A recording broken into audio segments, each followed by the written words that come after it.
नमस्कार, मैं हूं आपके साथ अंकिता पाल। ब्रीडिंग की शुरुआत करते हैं। कैबिनेट मंत्री और सोमेश्वर से विधायक रेखा आर्या अपनी सोमेश्वर विधानसभा के चनोदा स्थित ग्राम बुंगा पहुंची हैं। यहां पर कैबिनेट मंत्री विगत दिनों नक्सली मुठभेड़ में शहीद हुए 16 कुमायूं रेजिमेंट के में कार्यरत कमल भाकुनी और साथ ही पैतृक निवास पहुंचे हैं, जहां पर उन्होंने शहीद जवान के पार्थिव शरीर को नमन कर श्रद्धांजलि अर्पित की और इसके पश्चात शहीद जवान के पार्थिव शरीर को आवास से लकड़ी पड़ाव स्थित शमशान घाट लेकर जाया गया, जहां पर पूरे रास्ते में स्वर्गीय जवान कमल भाकुनी अमर के जयकारे भी लगाए गए। इस दौरान कैबिनेट मंत्री रेखा आर्या ने कहा कि नक्सली मुठभेड़ में अपने आदम्य साहस के साथ में मातृभूमि की रक्षा की जवानों को शत शत नमन है।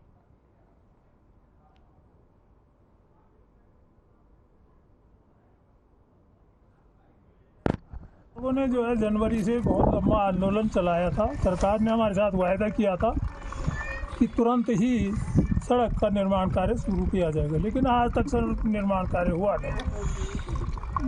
मुख्यमंत्री के विशेष सचिव एक्शन PMGSY इन लोगों ने फ़ोन करके 20 जनवरी को बता दिया था कि तुम्हारी सड़क 7 दिन के अंतर्गत शुरू हो जाएगी, लेकिन वो आज तक नहीं हुआ। 1.5 महीना गुजर गया। हम लोग झूठे वादों से त्रस्त आकर के इस समय जो है वोट का बहिष्कार करेंगे।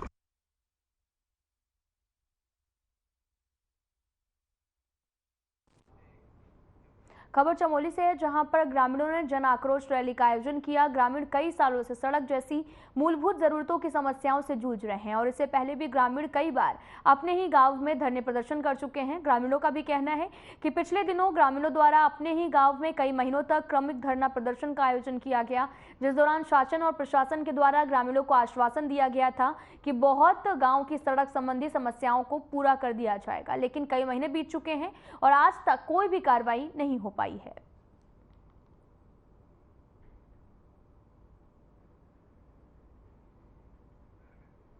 आपको बताते चले कि जन आक्रोश रैली का आयोजन किया गया। आप तस्वीरें देख सकते हैं जो कि चमोली से हैं, जहां पर जन आक्रोश रैली का आयोजन किया गया। साथ ही जो भी मांगे थी वो पूरी ना होने से जनता काफी आक्रोशित है। सड़क संबंधी समस्याओं से काफी त्रस्त हो चुकी है, जिसको लेकर अब उन्हें धरना प्रदर्शन करना पड़ रहा। साथ ही आपको बताते चलें कि यहाँ पर सड़क बनाने की बात कही गई थी, लेकिन अभी तक कोई भी कार्य नहीं किया गया। रोड नहीं तो वोट नहीं का नारा भी दिया। आपको बताते चलें कि चमोली में जन आक्रोश रैली निकाली गई, जहां पर ग्रामीणों का आक्रोश देखने को मिला है। दरअसल सड़क ना होने से आए दिन उन्हें काफी परेशानियों का भी सामना करना पड़ता है।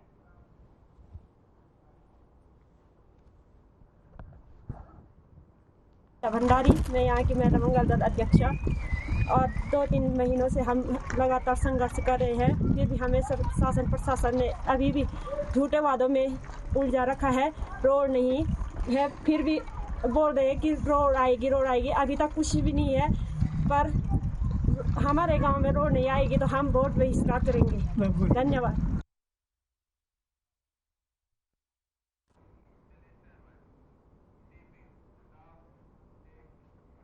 खबर टिहरी से है, जहां पर सकनीधार के पास में एक पिकअप वाहन दुर्घटनाग्रस्त हो गया है, जिसमें एक व्यक्ति की मौत हो गई है। बताया ये भी जा रहा कि ऋषिकेश से सब्जियां लेकर श्रीनगर मार्ग पर जा रहा था। पिकअप वाहन अचानक से अनियंत्रित होकर खाई में जाकर गिरा। मौके पर SDRF की टीम ने पहुंचकर पिकअप का रेस्क्यू किया। दरअसल वाहन में 2 लोग सवार थे, जिनमें से एक की मौके पर ही मौत हो गई और एक गाड़ी से पहले ही कूद गया।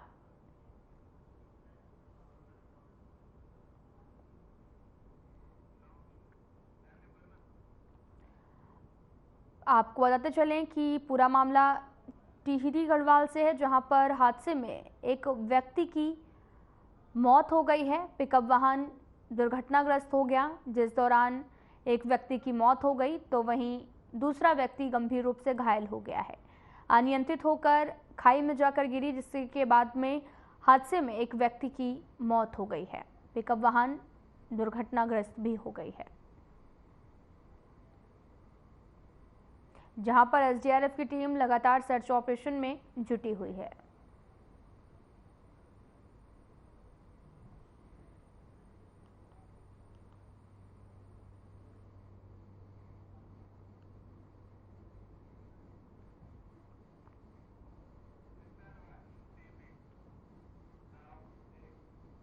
मसूरी की सड़कें इन दिनों बदहाल हालत में है। पेयजल निगम की तरफ से यमुना मसूरी पेयजल पंपिंग योजना के तहत में सड़कों को खोद दिया गया है। सड़कों की खुदाई के बाद में चारों ओर मिट्टी के ढेर लगे हुए हैं। धूल से लोग काफी परेशान हैं। जल्द ही पर्यटन सीजन भी शुरू होने वाला है और ऐसे में सड़कों की बदहाल स्थिति से पर्यटन नगरी मसूरी में पर्यटकों की संख्या में गिरावट आने की भी संभावना है।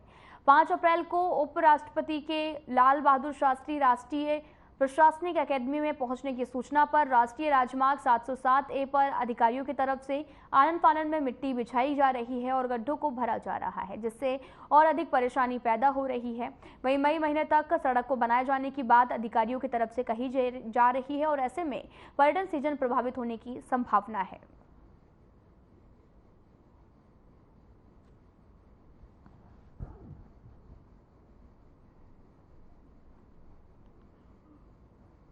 मसूरी का माहौल यही रहा कि हर तरफ सड़कें खुदती रही, चाहे वो माल रोड हो चाहे माल रोड के बाहर हो। यमुना पेयजल को लेकर लगातार बस अभी तक खुदाई का ही कार्य चल रहा है, जबकि जो हमारे माननीय मंत्री है आज से एक साल पहले ढोल नगाड़ा पीट चुके हैं कि मसूरी में यमुना का पानी आ चुका है, लेकिन यमुना का पानी आज भी यहाँ की जनता को नहीं मिल पाया है और 2-3 साल हो गए लगातार सड़कें खोदी जा रही है और हाल में ही फिर सड़कों का वही हाल है, चाहे मसूरी की अकेडमी रोड हो, चाहे मसूरी किंकरेक NH की रोड हो, चाहे मसूरी के संपर्क मार्ग हो, हर जगह यमुना पेयजल को लेकर फिर सड़कें खोदी जा रही है और जो उनका जो सुधारीकरण का कार्य होना चाहिए, जो उनका डामरीकरण का कार्य होना चाहिए, वो मात्र इस कार्य को हम लगभग 20 मई तक पूर्ण करने की उसमें है और हम इसको कर भी देंगे।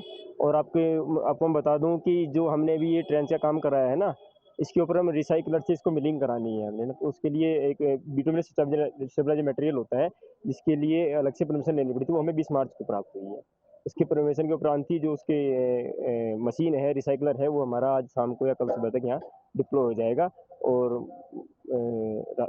उपराष्ट्रपति महोदय की विजिट के बाद हम उसको मिलिंग का काम करेंगे। उससे पहले हम इसको काफ़ी अच्छी सर्विस को कर देंगे ताकि किसी को दिक्कत भी ना हो, ये धूल भी ना हो। के लिए तो अभी ये जितना ड्रेसिंग हो रहा है उसके बाद तुरंत इसमें हम पानी से डाल के इसको कुटाई वटाई करेंगे ताकि ये धूल ना उड़े और कोई बजरी बाहर ना निकले। बीजेपी के राष्ट्रीय अध्यक्ष JP नड्डा 2 दिन के उत्तराखंड दौरे पर पहुंचे हैं, जहां पर विकासनगर जनसभा स्थल पर कार्यकर्ताओं ने उनका स्वागत किया है। चुनावी हुकार होने उन्होंने यहां पर भरी और साथ ही बीजेपी के पक्ष में वोटों की अपील भी लोगों से की और इस दौरान हजारों की संख्या में लोग भी कार्यक्रम स्थल पर मौजूद रहे। कार्यक्रम में CM पुष्कर सिंह धामी और पूर्व CM रमेश पोखरियाल निशंक और पूर्व CM तीरथ सिंह रावत समेत कई नेता भी मौजूद रहे।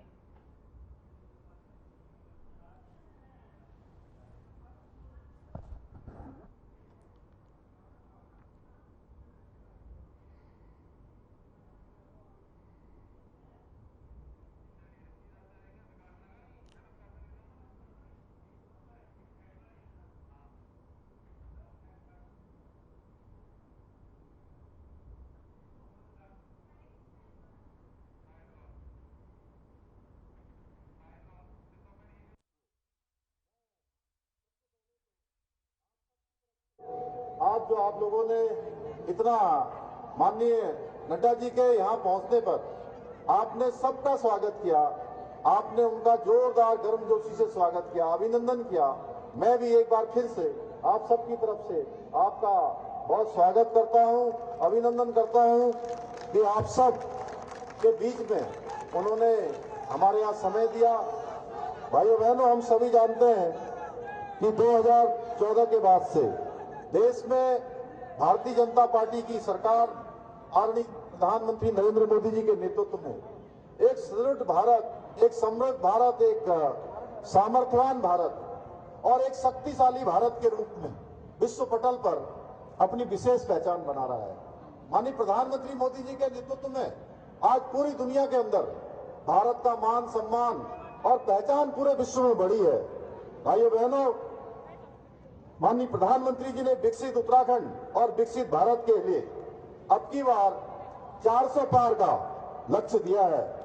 ये 400 पार का लक्ष्य सिर्फ सरकार बनाने के लिए नहीं है, बल्कि ये 400 पार का लक्ष्य विकसित भारत बनाने के लिए है, दुनिया का सिरमौर भारत बनाने के लिए है, भारत दुनिया का नेतृत्व करे ऐसा भारत बनाने के लिए है। मुझे पूरा विश्वास है कि बहुत सारे काम चूंकि केंद्र की सरकार ने उत्तराखंड में किए हैं, अभी मुन्ना सिंह चौहान जी बता रहे थे, हम लोगों ने बहुत सारे कामों को यहाँ आगे बढ़ाया है। इंफ्रास्ट्रक्चर के क्षेत्र में माननीय प्रधानमंत्री मोदी जी के प्रधानमंत्री बनने के बाद पिछले अगर 10 सालों का हम अगर बात करें तो 10 सालों में 2 लाख करोड़ से भी ज्यादा की योजनाएं उत्तराखंड राज्य के लिए स्वीकृत हुई हैं। भाइयों बहनों, ये मैं कह सकता हूं भूतो न भविष्यति।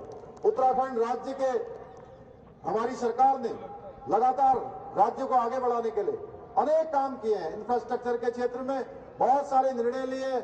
यूसीसी जैसा महत्वपूर्ण जो हमारी पार्टी का देश आजादी के बाद से लेकर हमेशा एक संकल्प रहा है, वो सौभाग्य हमको आदरणीय नड्डा जी के कारण, हमारे अध्यक्ष जी के कारण हमारे राज्य को मिला।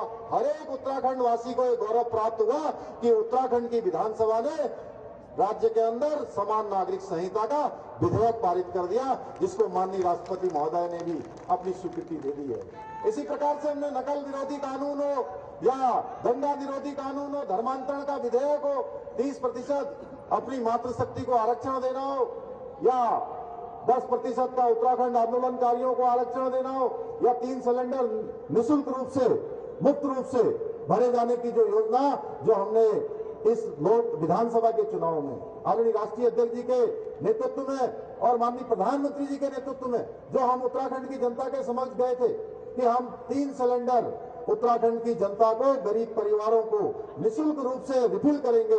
भाइयों बहनों, हमने वो वायदा भी पूरा किया है और 1,82,000 परिवारों को निःशुल्क सिलेंडर भरे जाने की ये योजना हमारी लगातार धरातल पर उतर रही है। पिछले 10 वर्षों में माननीय प्रधानमंत्री जी के नेतृत्व में अभूतपूर्व काम हुए हैं। मैं बहुत विस्तार में नहीं जाना चाहता, मैं बस आपसे ये निवेदन करने के लिए आया हूं कि पूरे उत्तराखंड के अंदर मैं सभी स्थानों पर गया हूं, लगभग सभी नामांकनों में गया हूं, जनसभाओं में गया हूं। आज जिस प्रकार का जनसमूह आज हमारे प्रत्याशियों के समर्थन में माननीय प्रधानमंत्री मोदी जी को तीसरी बार प्रधानमंत्री बनाने के लिए उमड़ रहा है, जिस प्रकार का जोश और जुनून है, अब इसमें कोई संदेह नहीं है कि चाहे वो टिहरी की लोकसभा हो या अन्य 4 लोकसभाएं, कुल मिलाकर 5 लोकसभाएं, उत्तराखंड की जनता प्रचंड बहुमत से 400 पार के नारे को पूरा करने के लिए 5 कमल यहां से देने वाली है। मैं आप सबका बहुत धन्यवाद करता हूं कि आप इतनी बड़ी संख्या में आए हैं और हम आदरणीय अध्यक्ष जी को सुनना चाहते हैं। इससे पहले भी उन्होंने काफी सारे कार्यक्रम किए, अभी रात तक उनके कार्यक्रम लगे हुए हैं।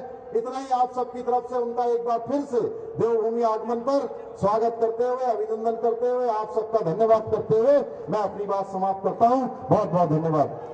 बहुत बहुत धन्यवाद आदरणीय मुख्यमंत्री पुष्कर सिंह धामी जी।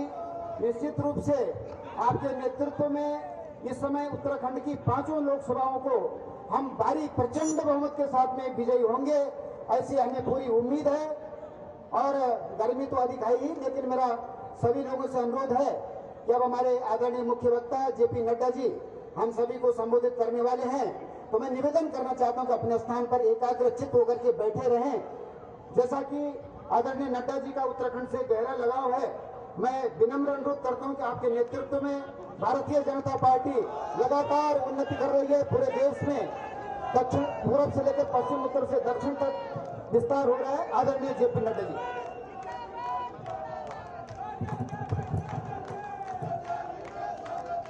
बोलिए भारत माता की। भाई जरा आवाज में दम होना चाहिए। बोलिए भारत माता की, भारत माता की, भारत माता की। आज के इस विशाल जनसभा में मंच पर विराजमान उत्तराखंड के यशस्वी और लोकप्रिय मुख्यमंत्री सम्माननीय पुष्कर सिंह धामी जी, हमारे प्रदेश के जुझारू अध्यक्ष सम्माननीय महेंद्र भट्ट जी, पार्टी में मेरे महामंत्री और मेरे वरिष्ठ साथी और उत्तराखंड के प्रभारी, पूर्व में राज्यसभा के सदस्य श्री दुष्यंत कुमार गौतम जी, हम सबकी बहुत ही लोकप्रिय प्रत्याशी बहन श्रीमती माला राज्य लक्ष्मी शाह जी, डॉक्टर रमेश पोखरियाल निशंक जी, हमारे वरिष्ठ साथी तीर्थ सिंह रावत जी, पूर्व मुख्यमंत्री और मेरे वरिष्ठ साथी नरेश बंसल जी, राज्यसभा के सांसद हमारे गणेश जोशी जी, आप सबके बहुत ही लाडले और प्यारे विधायक मुन्ना सिंह चौहान जी,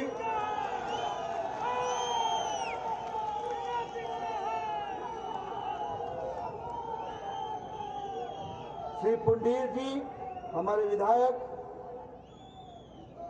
गणेश जोशी जी, आदित्य कोठारी जी, धन सिंह रावत जी, श्रीमती नीलू देवी जी, विनय रोहेला जी, श्रीमती मधु चौहान जी, सम्मानित मंच और इतनी बड़ी संख्या में एकत्र आए देवी और सज्जनों, मेरे युवा साथी और मीडिया के मेरे साथी, प्रिंट मीडिया और इलेक्ट्रॉनिक मीडिया के मेरे साथी, मुझे आज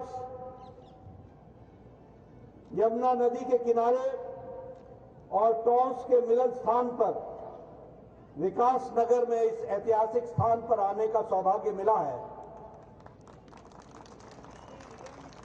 जिस गर्मजोशी से आपने मेरा और मुख्यमंत्री जी पुष्कर सिंह धामी जी का स्वागत किया है, उसके लिए सबसे पहले तो मैं आप सबको बहुत बहुत धन्यवाद देता हूं। जो प्यार आपने दिखाया है मित्रों, यह देवभूमि है, देवी देवताओं की भूमि है और पड़ोस का लगा हुआ हमारा राज्य और मेरा राज्य वह भी देवभूमि है और देवतुल्य लोग हैं। आप सभी देवतुल्य लोगों को मेरा बहुत बहुत नमस्कार। यह कर्मभूमि भी है और कर्मभूमि के साथ साथ यह वीर भूमि भी है, वीरों की भूमि है। जब जब देश पर खतरा आया है, उत्तराखंड के लोगों ने, वीरों ने हमेशा दुश्मनों को मुंह तोड़ जवाब दिया है। ऐसी वीर भूमि को मैं नमन करता हूं और आपसे प्रेरणा लेता हूं। मुझे इस बात की भी खुशी है कि जब मैं वीर भूमि बोलता हूं तो मुझे दिल को बहुत संतोष भी मिलता है कि यह हमारे प्रधानमंत्री नरेंद्र मोदी जी ही ऐसे नेता रहे जिन्होंने 40 साल से आपकी डिमांड, वीरों की डिमांड, 1 रैंक 1 पेंशन, इसको अगर धरती पर लागू किया तो प्रधानमंत्री मोदी जी ने लागू किया। मित्रों, चुनाव की बेला है। हम आपसे एक बात जरूर कहना चाहते हैं। आप जरूर माला राज्य लक्ष्मी शाह जी को आप चुनाव जिताएंगे, लेकिन यह जीत व्यक्तिगत इनकी जीत नहीं है। यह जीत जिस राजनीति को नरेंद्र मोदी जी ने देश में प्रतिपादित किया है,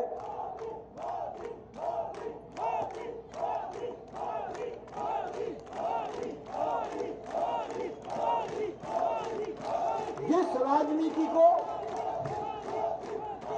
राजनीति को मोदी जी ने प्रतिस्थापित किया है, उस राजनीति को आपका आशीर्वाद और आपका समर्थन चाहिए। इस कारण से मैं आया।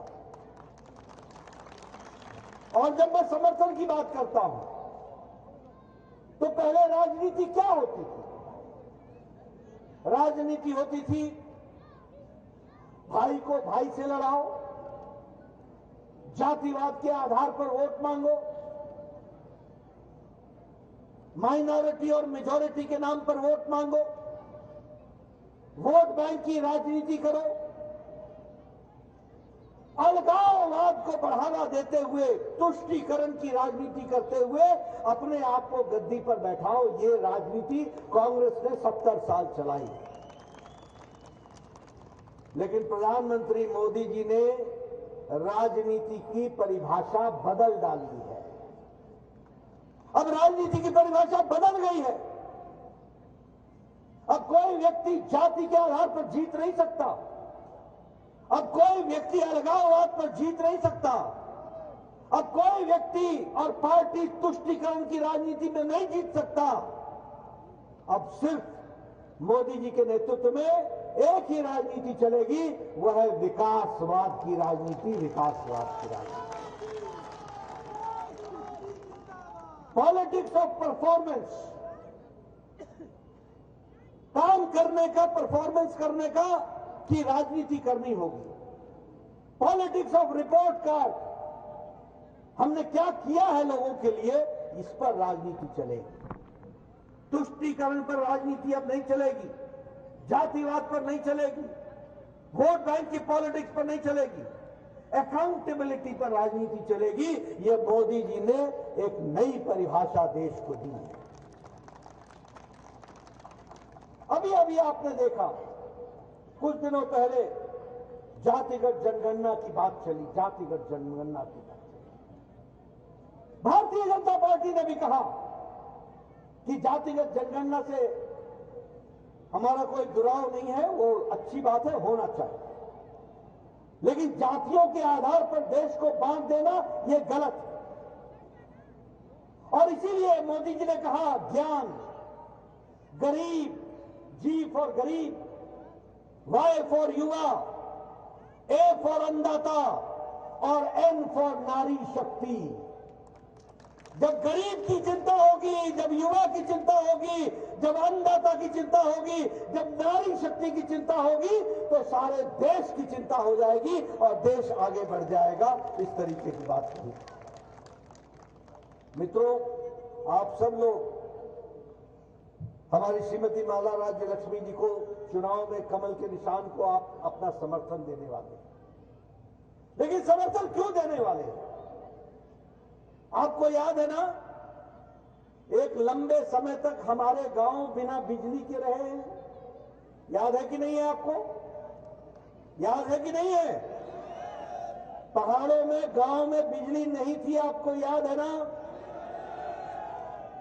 जब मोदी जी प्रधानमंत्री बने तो 18,000 गांव बिना बिजली के थे। 18,000 गांव। आप सोचिए क्या विकास हो रहा होगा। वहां बिजली नहीं, बच्चों की पढ़ने की सुविधा नहीं,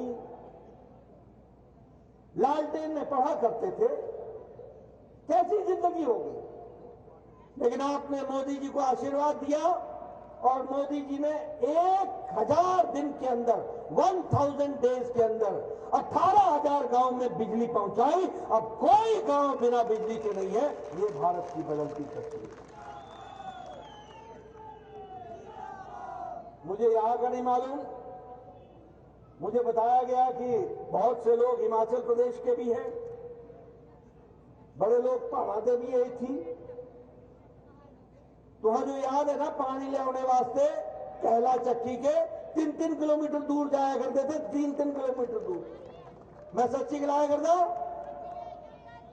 मैं सच बोल रहा हूं।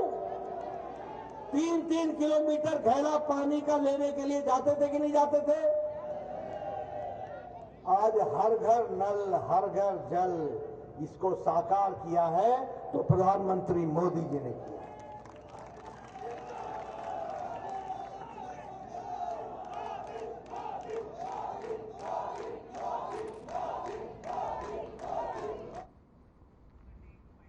बीजेपी के राष्ट्रीय अध्यक्ष जेपी नड्डा विकासनगर पहुंचे थे, जहां पर उन्होंने जनसभा को संबोधित किया और साथ ही उन्होंने कहा कि उत्तराखंड देवों की भूमि है। फिलहाल इस बुलेटिन में इतना ही। नमस्कार। इंतजार कर